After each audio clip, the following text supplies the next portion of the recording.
정부가 14조 원 규모의 원포인트 추가 경정 예산안을 편성했습니다.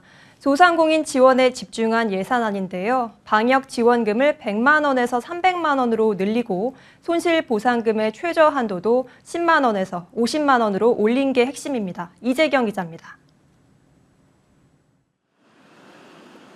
기획재정부가 소상공인 지원을 위한 원포인트 추경안을 14조 원 규모로 편성했습니다.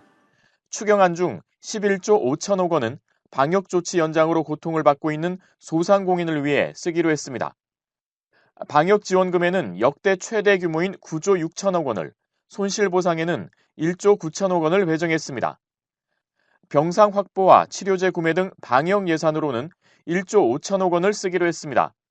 소상공인 지원이나 방역 등에 예기치 못한 소요가 생길 것을 대비한 예비비로는 1조 원을 확보했습니다.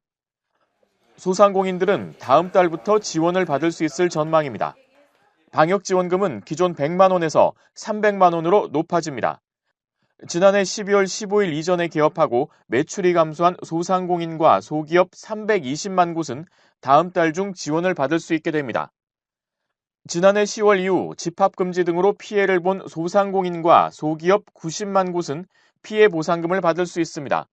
최저 한도는 10만 원에서 50만 원으로 높였으며 최고 500만 원까지 선지급 부정산 방식으로 지급합니다. 추경 편성 재원은 지난해 초과세수 중 10조 원을 활용합니다.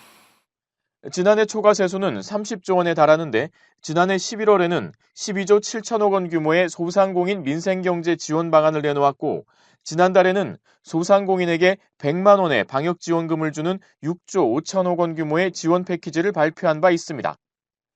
다만 4월 결산 전까지는 세수를 직접 쓰지 못하기 때문에 일단 11조 3천억 원 규모로 국채를 발행하고 공공자금관리기금에서 2조 7천억 원을 끌어오기로 했습니다.